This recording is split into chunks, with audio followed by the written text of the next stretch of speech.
สวัสดีครับเอฟซีที่นี่วิธีเจ้าบันและแสงทองพระรวยครับพี่น้องครับสวัสดีวันนี้เราเดินทางมาที่ศาลปู่ขาวนะครับพี่น้องครับอยู่ที่วัดบ้านปะนองตำบลปราสาทอำเภอห้วยทับทันจังหวัดศรีสะเกษเราจะมาตำเล่าคำโขงวันที่28เนาะ28วันจันทร์ที่28นะครับพี่น้องครับตำเล่าคำโขงกับอ่าพ่อเดือนเนาะกับพ่อเดือนสวัสดีครับพ่อเดือนครับครับก็ขอสวัสดีเนาะที่นี่วิธีชาวบ้านพร้อมทั้งแสงทองพระรวยค่ะวันนี้ก็ได้เดินทางมาที่ศาลปู่เขา8 ศอกเนาะ ค่ะ อยู่ที่วัดบ้านพะเนาบนปราสาทอำเภอห้วยทับทันจังหวัดศรีสะเกษเพื่อ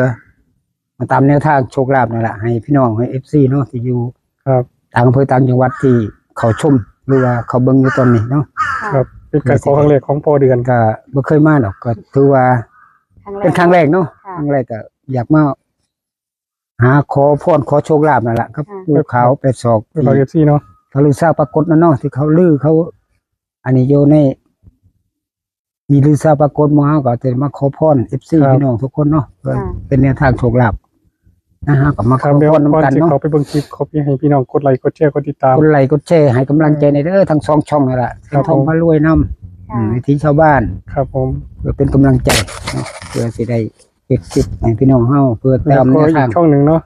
โชคลาภอีกช่องหนึง วิธีเรียบง่าย วิธีเรื่องง่ายบ่ได้มาเนาะก็ถือว่ากดไลค์กดแชร์เพิ่นนี่ ครับผม ถึงว่าเพิ่นบ่ได้มาเพิ่นก็ให้กำลังใจมาโดยตลอดเป็น พี่น้องครับว่า มาขอพรขอ ตามมาเลยค่ะ โชคน้ำกัน ตามพ่อเดือน ตามมาโอ้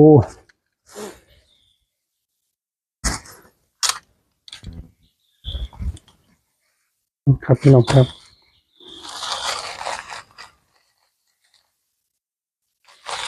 บรรยากาศสดๆครับพี่น้องครับที่ศาลบัวขาวพอเดือนจะมาจุดธูปมงคล เพื่อนบ้านข้างโค้งข้างมืออื่นเฮ้ยไม่ใช่อาจารย์ จันทร์ที่28นะ ค่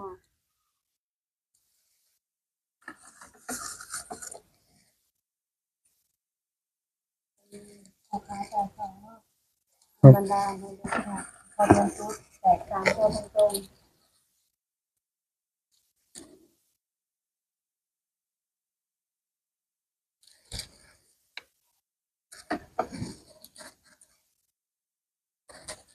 นั่นน่ะเนาะบอกนี่งั้นก็ขอเลยแหละ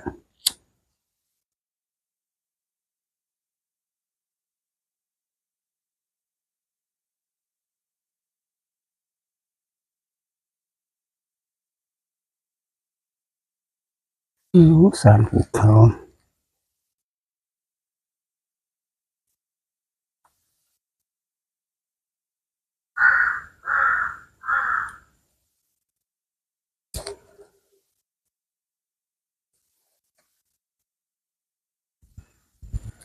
ใหม่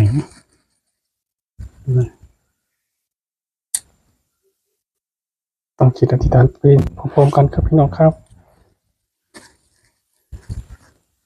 สาธุสาธุสาธุนะโมตัสสะภะคะวะโตอะระหะโตสัมมาสัมพุทธัสสะนะโมตัสสะภะคะวะโตอะระหะโตสัมมาสัมพุทธัสสะนะโมตัสสะภะคะวะโตอะระหะโตสัมมาสัมพุทธัสสะสาธุสาธุสาธุเด้อเจ้าที่เจ้าทางหรือว่าศาลปู่เขาที่อยู่ตรงนี้ภูมิวัดภูมิว่าก็ดีวันนี้ผู้ขาเองขออนุญาตเขามาณสถานที่ศักดิ์สิทธิ์แห่งนี้ ขอให้ภูเขา8 ศอกหรือว่าภูมิวัดภูมิว่าภูมิบ้านภูมิเมืองก็ดีอย่าทักอย่าถ่วงอย่าตื่นเด้อว่าวันนี้ก็คือเขามาเพื่อสิขอโชคขอลาภแนวทางเล่าพัฒนา ในงวดในวันจันทร์ที่28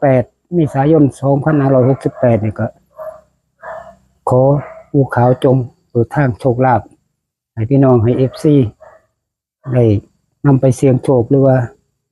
เพื่อเป็นแนวทางให้พี่น้องเฮามีอยู่มีกินแต่ขออนุญาตทั้งเจ้าที่เจ้าทางก็ดีเจ้าวัดเจ้าว่าก็ดีขอจงเปิดทางเปิดโชคลาภขอขอบคุณทั้งเจ้าของสถานที่เพิ่นเนาะคือว่าทั้งเจ้าของสำนักเพิ่นคืออาจารย์แมวเดี๋ยวผมเองก็ขอขอบคุณเพิ่นที่เปิดโอกาสให้เขามาณสถานที่ตรงนี้เพื่อจะขอโชคลาภเราพัฒนาในวันจันทร์ที่28 เมษายน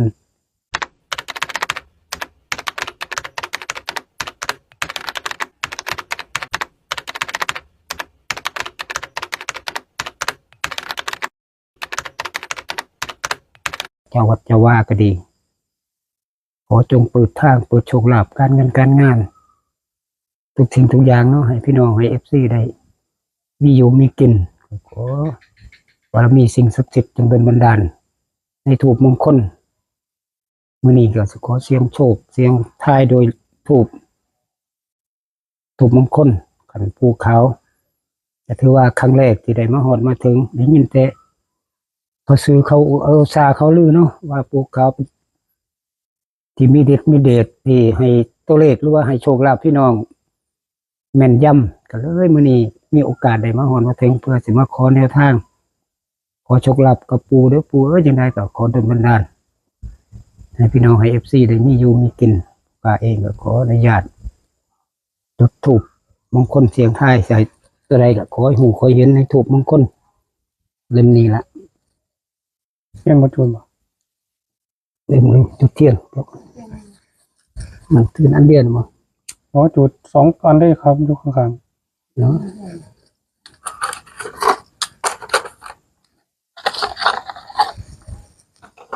โอ้ยขอ3โตก่อนเด้อได้สิซื้อมาถวายอยู่ดอกเทียนนี่ๆ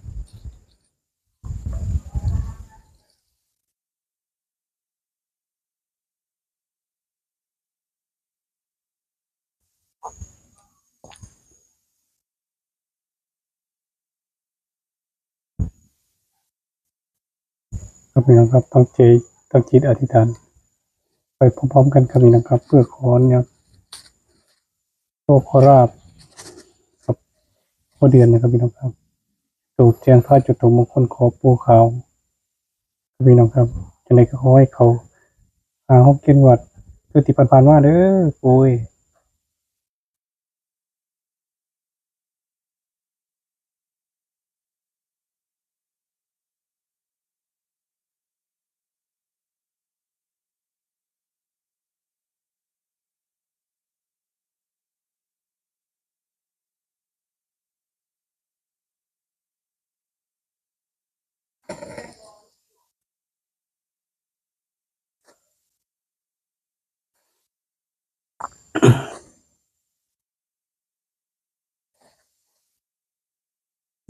สา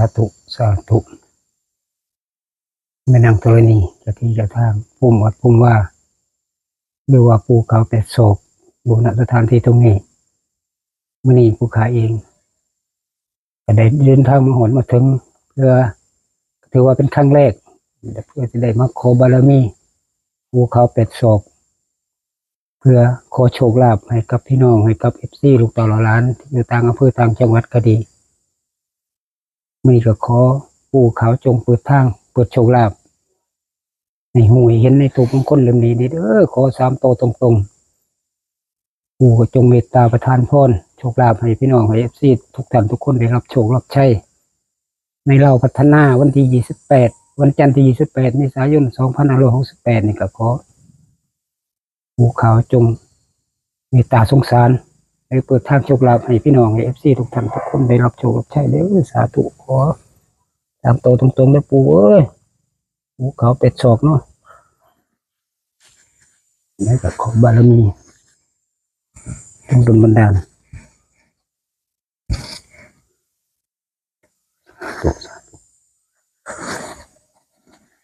มีอะไรพ่อเดือนมาครั้งแรก ครั้งแรกก็คือว่าก็เพิ่งมาเห็นนี่เนาะ ครับ มาเห็นนี่แหละก็เลยมีความคิดว่าปูขาวเพิ่นก็คงสิให้โชคให้ลาบอยู่นะ เนาะ เพราะว่าเขาก็ถึงว่าบ่เคยมาแต่ก็คิดเห็นอยู่บ่เท่าอยู่ ว่าสิมามื้อใดก็บ่ได้มาเนาะ ครับ แต่เมื่อคืนคล้ายๆว่าฝันเห็นอาจารย์แมวอะอาจารย์เจ้าของสำนักเพิ่นนี่ล่ะอาจารย์แมวพ่อแมวเฮานี่ล่ะ มันก็จะให้โชคเลยดี นาทียังว่าก็เลยว่าฝันเห็นเล่านะเมื่อคืนนี่ว่าได้บอกกับเราอยู่ว่าสิมาปูขาวนี่แหละ ว่าสิมาหาปูขาวเนี่ยนะก็เลยพ่อเล่าก่อนน่ะนะ โอ้ ก่อนเมื่อคืนนี่ตื่นขึ้นยังคิดเห็นอยู่โอ้เมื่อคืนก็ฝัน มันเป็นจริงเนาะ ฝันเป็นจริงตัวนี่มื้อนี้ก็ได้มาอีหลีสมความตั้งใจอีหลีเลยว่า ผมบอกแล้วมีปูเขาเนาะ ครับบารมีปูขาว82นี่ล่ะที่มีชื่อมีเสียงเนาะที่โด่งที่ดัง ครับขอให้เขาเจ็ดเป็น วัน ที่ผ่านมาเนาะ ขอให้เขาตรงๆเลย 7-8งวดคือที่ผ่านมาเนาะ ครับ ก็คือได้ช่วยเม พี่ ต น้อง ตา ทั่วโลกทั่วประเทศไทย ทั่วโลกทั่วประเทศไทยอยู่ไสเขาก็ ให้พ้นหนี้พ้นสิน ให้หมดหนี้หมดสินมีอยู่มีกินเนาะ ครับ น้ำกันก็ได้ก็บารมีภูเขาเป็ดศพจะได้ก็ดลบันดาลในเด้อ ครับ ทางโปรดโชคลาภให้พี่น้องให้ FC ได้มีอยู่มีกินนี่ก็เลยตั้งใจมาเพื่อจะมาขอแนวทางนั่นล่ะโชคลาภให้ FC ให้พี่น้องเพิ่นได้มีอยู่มีกิน เราเข้าไปติดตามถูกเด็กถูกไปกัน มา ดูนะครับ มาเบิ่งถูกนำกันเนาะ พี่น้องครับตัวแรกโผล่มาแล้วครับเหล็กเก่าด้วยครับ พี่น้องเด้อโอ้เหล็กหก ไม่กามาร้อง อืมเก่าพี่น้องครับลุ้นกัน แล้วรุ่นตัวที่สองเนาะ ครับ ตัวเลขชัดเจน คนหนึ่งชัดเจนดีนะครับ พี่น้องครับมันทุกไอ้ไข่ยังไงนั่นเหรอ รูปท้าวเวสสุวรรณ เอาไว้ส่วน ทาวเวศเจ้าของโชคลาภมาละโอ้เป็นเผ่าคุ้มทรัพย์อยู่เมืองบาดาล ปี28 โอ้ภูเขาจังไดก็ จับซับใส่ได้ ว่าก็บ่เคยมาฮอดมาถึงเนาะครั้งแรกนั่นล่ะที่ได้มานี่ก็จังไดก็ขอให้ปัง ว่า ตาม ผู้เดินไป ตรงๆ จุด เด้อ ธูปขอมงคลขอ ๆครั้งแรกนี่ ครับ คุณมักถูกเลยได้เนาะมักเข้าเลยได้ ส่วนมากจะบ่ค่อยพลาดนะ บ่ค่อยพลาดครั้งแรกนี่ภูเขาเพิ่นก็สิเป็นบันดาลให้อยู่ดอกเพิ่นสงสารเดี๋ยวมีความเมตตาอยู่ให้พี่น้อง FC ได้อยู่ได้กินในมีใส่มีซอย ครับ ขอบารมีเด้อปู่เอ้ยยังไงก็ซอยลูกซอยหลานซอยพี่น้องซอย FC นี่เด้อ ครับ ขอ3ตัวตรงๆเพื่อเป็นแนวทางโชคลาภ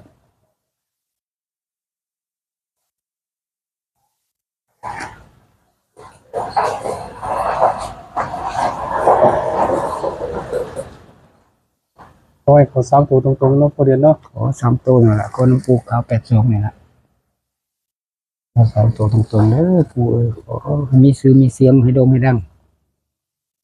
ให้คนได้มาเคารพกราบไหว้เนาะ ครับ มาขอพรขอโชคลาภขอแนวทาง ตัวเขาทั้งว่าจุดวันนั้นเนี่ย ห้องหนึ่ง องค์หนึ่งใช่ป่ะองค์หนึ่งยังสิ นี่จะ611อีกแล้วบ่ โอ้โห มันนั้นมันเก่าบ่ อันนั้นมันจุด611 บ่ อืม เที่ยวนั้นเก่า ใช่ เนาะ 611อีกวัน ไม่ใช่ตรงกันวันนั้นองค์หนึ่งเมื่อออก114 ปู่อย่าตมอย่าตัวเด้อปู่เด้อครั้งแรกเพิ่งมาฮอดมาถึงก็อย่าตัวเด้อยังไงก็ ใจตัวใดก็ขอให้ตรงๆเลยเด้อแต่เบิ่ง 1 1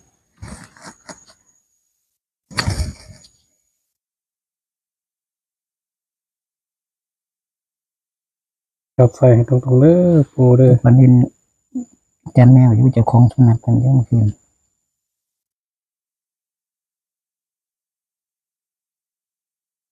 ไม่อยากเลย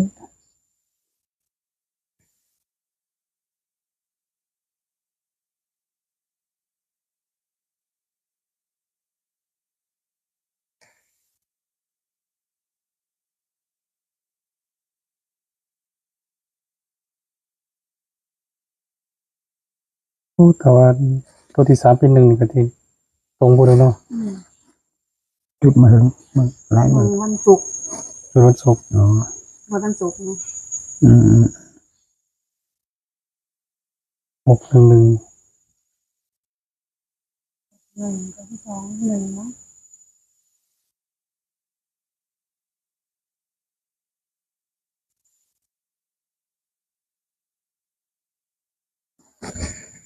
แล้วตัวที่สาม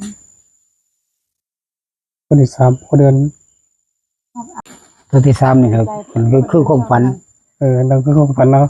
คือความฝันเด่นหลวงปู่น่ะเนาะเพราะว่ามักแปดนั่นแหละความฝันหลวงปู่ศิลาเนี่ยที่ว่าสิบวชให้ในหลวงเห็นไหม อืม ผมว่าพระก็เป็นแปดดีแล้วคิดเรื่องสั้นนะ ก็คิดว่า ยังความมัก ตัวที่3น่าจะเป็น8 น่าจะเป็นแปดแม่นบ่หรือยังไงผมโมโหเนาะแต่เบิ่งกันรอลุ่นไปนำกันบ้างเพราะว่าพันดินหลวงปู่กับนายหลวงนะว่าหลวงปู่ศิลาเนี่ยอายุก็88นั่นบ่อายุเท่าไหร่88 ปีก็เลยมักแปดนะ แสงทองพอโดยชอบตัวไหนตัวที่3 ตอนที่สามแล้ว เลข3บ่ลองมึงจะเป็นไปได้ไหมอ๋อทางนี้เนาะ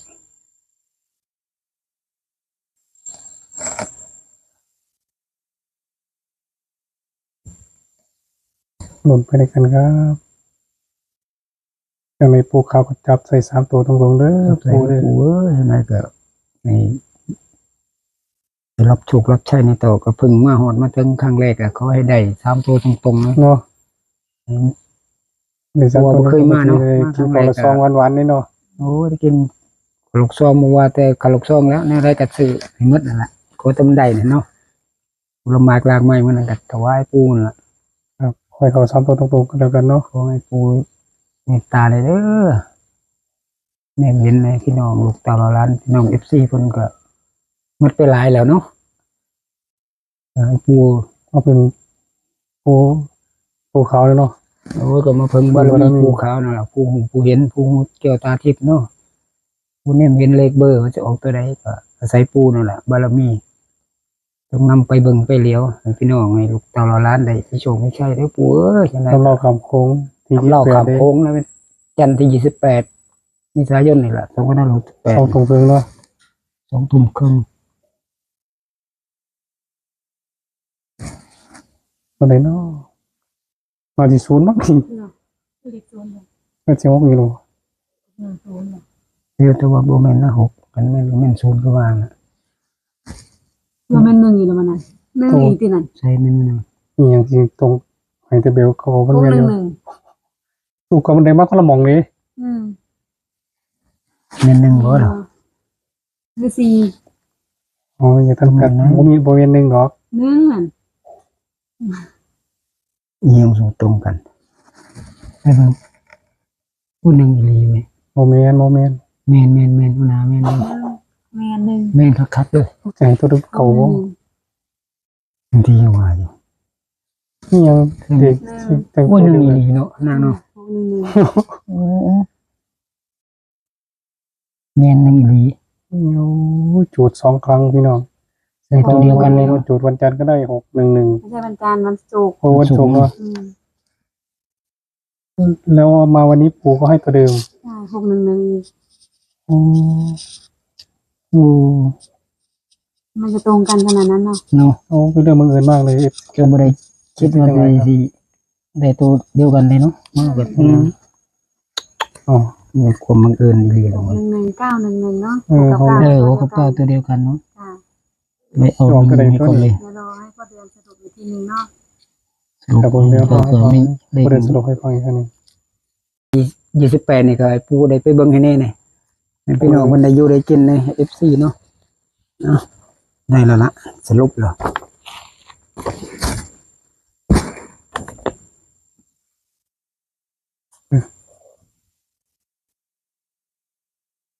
ครับพี่น้องครับแล้วให้ประเด็นสรุปให้ซี่ได้รับทราบให้ฟังอีกครั้งหนึ่งครับผม ครับก็ขอสวัสดีเนาะ FC ทุกท่านทุกคนพี่น้องไม่ว่าแต่ละร้านที่อยู่ต่างอำเภอต่างจังหวัดที่เขารับชมหรือว่าติดตามช่องที่นี่วิธีชาวบ้านพร้อมทั้งแสงทองพระรวยแล้วก็วิธีเรียบง่าย ค่ะ เมื่อนี้ก็ได้เดินทางมาหาภูเขา8 ศอกอยู่วัดบ้านพะเนาตำบลปราสาทอำเภอเมืองท่านจังหวัดศรีสะเกษก็จะมาหาขอพรขอโชคลาภแนวทางเราพัฒนาในงวดวันที่ในวันจันทร์ที่28 เมษายน 2568ก็ได้มาขอบารมีจุดธูปมงคลก็ได้ตัวเลขปู่เพิ่นก็เลยให้611เนาะ611ก็เลยจับคู่ให้11ก็61 6นี่ก็เนี่ยมันกลับหัวขึ้นเป็นเก่าเนาะก็เลยเขียน91ให้อีกตัวหนึ่งในส่วน911นี่ก็คือย่าน6นี่กลับหัวขึ้นเป็นเก่าก็เลยเขียน911ให้นำ เลขบ่หลายตัวเนาะ บ่หลายแต่ว่าเพราะว่า ต้นหน่อยบ่หลาย ล ตัว งทุนบ่หลายปานใดเนาะ ครับ ให้กับพี่น้อง FC ก็ลองพิจารณาเบิ่งซอยกันเบิ่งเพราะว่าก็บ่เคยมาหาภูเขาไปสอบจักเทื่อเป็น เขา ก็ พู ถื ด อว่า ว่าเลขสิออกตัวใด เป็นแนวทางให้พี่น้อง มาใช้วิจารณญาณในการรับชมเด้อ พี่น้อง มักก็ตามได้อบ่มักก็ผ่าน เดิน ไป มาผ่านเห็นสมัครตัวเลขพี่น้องไปจัด เอาก็ตามด้วยกดไลค์กดแชร์ให้ เป็นครั้งแรกเนาะเนาะ ครับผมตามบ่มักบ่ยังก็ผ่านไป ผ่านไป มันจะว่ากันเนาะ ขอบคุณเนาะ FC จะได้ก็ให้กำลังใจกดไลค์กดแชร์ให้ทั้ง2ช่อง3ช่องในเด้อนี่ทั้งช่องที่เรียบง่ายเนาะแสงทองพารวยแล้วก็วิธีชาวบ้านเอ้าครูให้กำลังใจมาโดยตลอดเนาะก็ให้ FC กดไลค์กดแชร์ให้กำลังใจในเด้อทุกผู้ที่เข้ารับชม เอา เนาะ ให้ผู้เดินให้พ่อ FC นะครับผม ก็บ่มีหยังหลายเนาะมื้อนี้ก็คือ ขอสวัสดี FC ทุกท่านทุกคนที่ติดตาม ตลอดทั้งช่องวิถีชาวบ้านพร้อมแสงทองพารวย วิธีเรียบง่ายมื้อนี้ก็ได้เดินทางมาที่ศาลปู่ขาว8ศอกเนาะอยู่ที่วัดบ้านพะเนาเพื่อจะมาขอแนวทางโชคลาภนั่นล่ะให้พี่น้องให้ FC ได้ลองไปเสี่ยงโชคหรือไปลองไปพิจารณาเบิ่งซอยกัน เพื่อเป็นไปได้ ครับ แต่คือจุดตูบได้ตัวเลขก็คือ611ก็ไปจับคู่ให้ก็คือ11นั่นแหละพี่น้องก็ไปกลับเอาเองเนาะ ว่าเลยหน่อยลงทุนหน่อย ลงทุนน้อยอยู่ดอกคิดว่าเพราะว่ามันเป็นเลขคู่เลขเบิ้ลขอบารมีปู่ขาวหรือว่าสิ่งศักดิ์สิทธิ์ภูมิวัดภูมิว่าแม่นางธรณีเจ้าพระเจ้าเขาเจ้าหวยเจ้าห้องที่อยู่ตรงนี้ก็ดี ขอจงเปิดทางเปิดโชคลาภให้พี่น้องให้ FC ได้รับโชครับชัยในวันจันทร์ที่28เมษายน2568นี่ปู่ขาวเอ้ยที่มีสื่อมีเสียงอยู่นะทุกสถานที่ตรงนี้ก็ดีภูมิวัดก็ดีภูมิว่าก็ดีหรือว่าแม่นางธรณีสิ่งศักดิ์สิทธิ์จงดลบันดาลประทานพรโชคลาภให้ FC ให้พี่น้องได้รับโชครับชัยได้มีอยู่มีกินมื้อนี้มื้อสิ้นไปนำกันเด้อขอบารมีภูเขาจงดลบันดาลนำไปเบิ่งไปเหลียวให้ครับผมเองก็บ่มีหยังสิฝากเนาะมีแต่แนวทางให้ FC นำไปพิจารณาเบิ่งซอยกันติหรือถือก็จะว่ากันเนาะ สาธุสา ผม ธุ เองก็บ่ฮู้ก็ขอภาวนาสิ่งศักดิ์สิทธิ์สาธุสาธุดลบันดาล ครับที่นี่ที่ฉบันแสงทองพารวยและวิธีเรียนกันต้องขอบคุณพ่อเดือนนะครับพี่น้องครับที่มาตามแนวทางเพื่อนบ้านนะครับพี่น้องครับตำเล่าคำโค้งวันที่28เมษายน2568กับปู่ขาวเฮานะครับพี่น้องครับแล้วก็ต้องขาดบ่ได้เลยคือ FC นะพี่น้องครับต้องขอบคุณ FC หลายๆที่เขามากดไลค์กดแชร์กดติดตามให้ กำลังใจเนาะ ครับเฮาก็บ่ฮู้ว่าเลขสิออกตัวใดดอกพี่น้อง เขาก็เฮ็ดเป็นแค่แนว เป็นแนวทาง เป็นแค่แนว โปรด ทา ใช้ ง วิจารณญาณในการรับชมเด้อพี่น้องเอ้ยพี่น้องมาเห็นพี่น้องก็มากโคตรตัวเลขตัวนี้มากจัดเลย ครับพี่น้องบ่มากหรือยังไงก็ผ่านไปอย่าว่ากันเนาะ อย่าว่ากัน โอ้โห มันก็บ่มีไฟหูเนาะมันจะออก บอก ตัวใด ต่อกันไปเนาะก็เป็นสะพานบุญเนาะ เป็น ครับ สะ โอ พาน เค บุญ ครับข เพื่ อบ อ คุณครับ มีโชคมีชัย สวัสดีครับ นำกัน ผม สวัสดีครับสวัสดีมัน